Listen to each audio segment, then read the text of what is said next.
Students, कैसे हैं आप। हम लेसन पढ़ रहे थे कदर अयाज। मैंने आपको कल कदर अयाज के जो मुसन्निफ थे कर्नल मोहम्मद खान, उनके बारे में कल बताया था। आज हम कदर अयाज की पढ़ाई करेंगे। सबक है, पेज नंबर है 80 यानी 80। आप अपनी किताब को खोलें ताकि किताब की मदद से मैं आपको ब्रीफ करती जाऊँ और आप उसको लेसन को समझने में आसानी हो जाए। अयाज कौन था? ये था बच्चों महमूद गजनवी का चहेता लाडला गुलाम।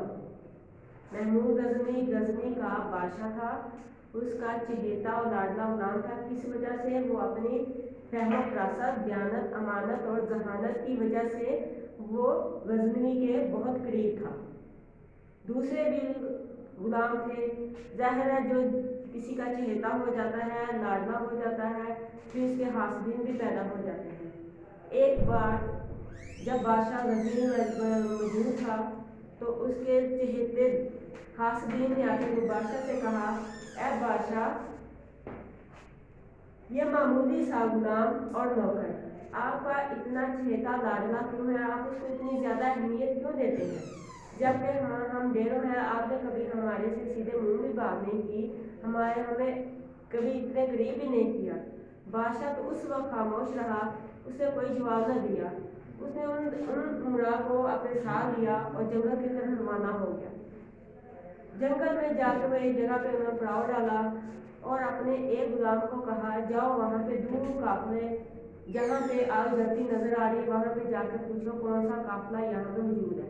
वो गुलाम गया, थोड़ी देर के बाद वापस आया और कहा, ये काफला फलां जगह से आया हुआ है।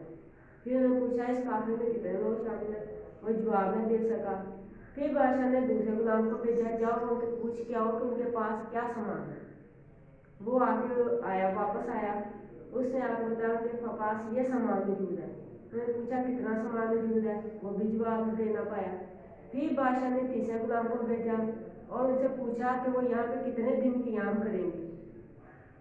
वो उसने कहा कि इतने दिन क़याम करेंगे। फिर उससे पूछा, तुम बताओ कि उनके यहाँ पे कितना सफ़र करके आए हैं, कितने किलोमीटर सफ़र करके आए।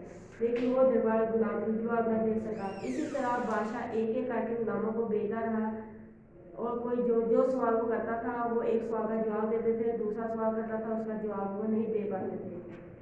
बादशाह ने उन सबको बिठाया, बैठ जाओ। कहते हैं कि आपने मुझे एक दिन कहा था कि अय्याज जो है वो मेरा इतना चहेता और लाडला क्यों है, वो मेरा क्यों इतना मंजूर नज़र है। तो उसकी वजह ये है कि मैंने ये तजर्बा मैं पहले अय्याज पे भी आजमा चुका हूँ।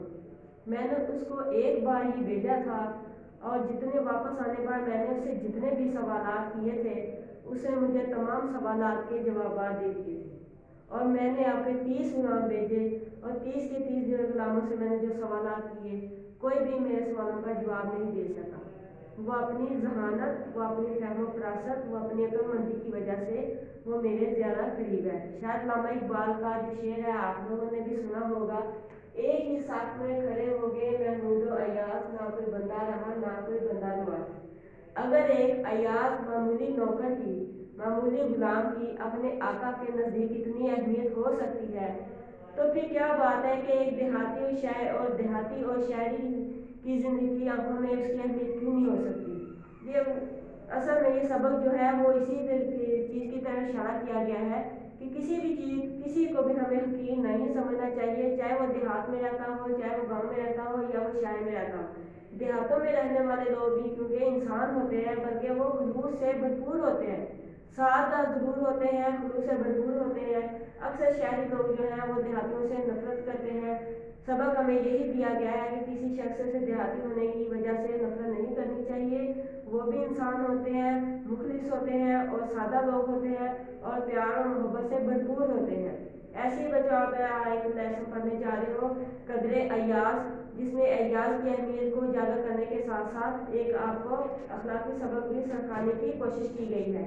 کہتے ہیں کرنیلوں کو جو عموماً عام طور پر رہنے کے لیے جو گورنمنٹ کی طرف سے جو بنگلے ملتے ہیں وہ سی کلاس کے بنگلے ملتے تھے، لیکن کرنل محمد خان کو بھی جو کرنل محمد خان جس کی آپ بیتی ہے، جس کے ساتھ بیتی تھی، جو کچھ اس کے ساتھ ہوا تھا، اس نے خود ہی لیسن لکھا ہوا ہے، کہتے ہیں کرنل محمد خان کو جو بنگلہ ملا تھا وہ اپنی مثال آپ تھا، وہ نہایت عمدہ قسم کا بنا ہوا تھا، لاشری بنگلہ تھا، شاید ولسن صاحب نے، انگریز کا نام ہے ولسن صاحب، اس نے یہ اپنے لیے بنگلہ خود بنوایا تھا۔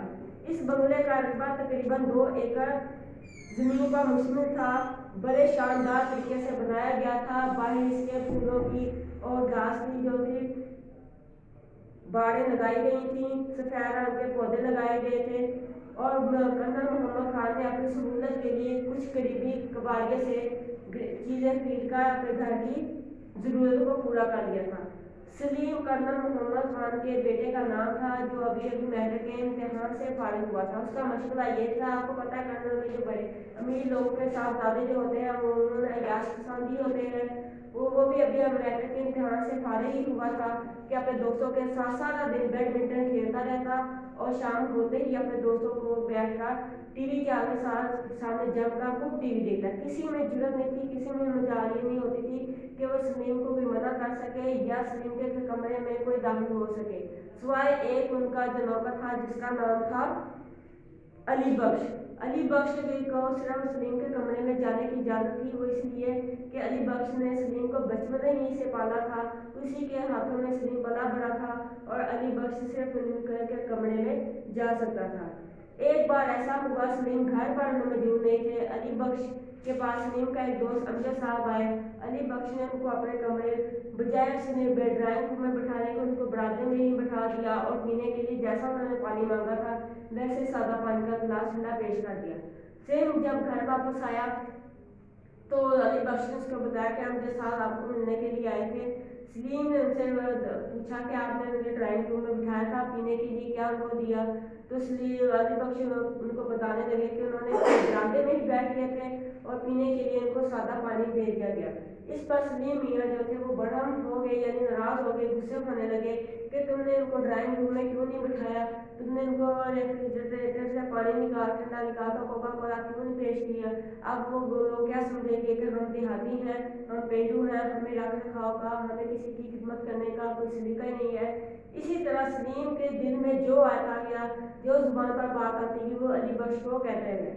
علی بخش جب سلیم کی باتیں سنے تو وہ سر ناراض ہو گئے اور رونی صورت اختیار کر دی۔ یہ معاملہ، یہ بات آ کر کرنل محمد خان کے پاس تک پہنچ گئی۔ کرنل محمد خان نے علی بخش کو بلایا اور ان سے اس کی رونے کی وجہ، جب علی بخش ان کے کمرے میں داخل ہوا تو وہ رونی سی صورت لیے ہوئے تھا۔ کرنل محمد خان نے ان کے رونے کی وجہ پوچھی تو انہوں نے بتایا کہ سلیم میاں نے ڈانٹا ہے کہ ان کے دوست امجد جو آئے تھے ان کی خاطر تواضع کیوں نہیں کی گئی، ان کو ڈرائنگ روم میں کیوں نہیں بٹھایا گیا، اسی طرح جو کچھ آیا گیا وہ مجھے کہتے گئے۔ کرنل محمد خان نے جب یہ معاملہ سمجھا تو یہ کہا کہ یہ معاملہ تو بہت چھوٹا سا ہے، جو ایک چائے کی پیالی پر واقعہ سنا کر اس لڑائی جھگڑے کو ختم کیا جا سکتا ہے۔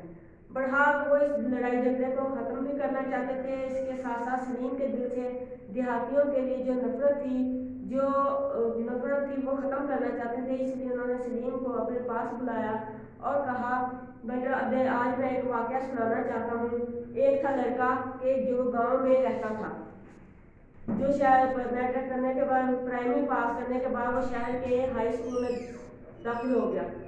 اپنے گاؤں میں تو وہ چھوٹا موٹا چودھری ہی کہلاتا تھا، لیکن تھا ٹھیک دیہاتی پکا پینڈو، یعنی پینڈو کا تو پتہ ہی ہے گاؤں کے دیہاتی لوگوں کا کہ وہ کس طرح کے لباس پہنتے ہیں۔ جب وہ پہلے دن سے شہر میں گیا تو اس نے سر پر صافہ باندھا ہوا تھا اور دھوتی باندھ رکھی تھی اور پاؤں میں پٹخاری اور پہن رکھی تھی۔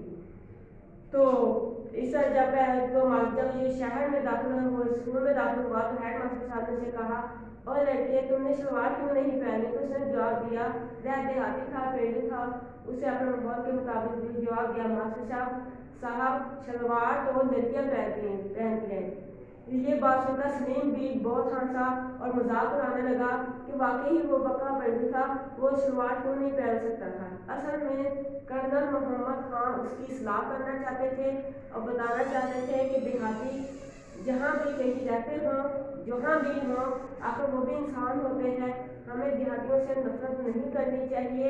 सलीम तो बात बात से ये मौका तार रहा था, ये बात तलाश कर रहा था कि कहीं ना कहीं वो देहातियों के वीक पॉइंट को, कमज़ोर पॉइंट को मिल जाए और वो ये साबित करने में कामयाब हो जाए कि देहातियों को कोई अकल नहीं होती, कोई तस्लीम का कार नहीं होता। लेकिन बहरहाल कर्नल मोहम्मद खान भी बड़े नहायत सादगी के साथ वो बात को बढ़ाते जा रहे थे। इसी तरह सलीम हंसता जा रहा था और अली बख्श भी पास जो था वो खड़ा सुन रहा था। कहते हैं उसी स्कूल में इस सिर्फ एक हेड मास्टर साहब, सेकंड हेड मास्टर थे जो पतलून पहनते थे। तो कहते तो सलीम ने कहा क्या वो लड़का पतलून नहीं पहन सकता, क्या हेड मास्टर साहब पतलून नहीं पहन सकते थे। उसने कहा कि अगर हेड मास्टर साहब उस वक्त पतलून पहन लेते तो शायद शहर के कुत्ते जो थे वो उन्हें हिंदुस्तान छोड़ देते। बढ़ा एक दिन मास्टर साहब ने छोटे चौधरी से कहा, छोटे चौधरी जी हम तुम्हारे गांव आएंगे किसी दिन। आखिरकार वो वक्त आ गया कि मास्टर जी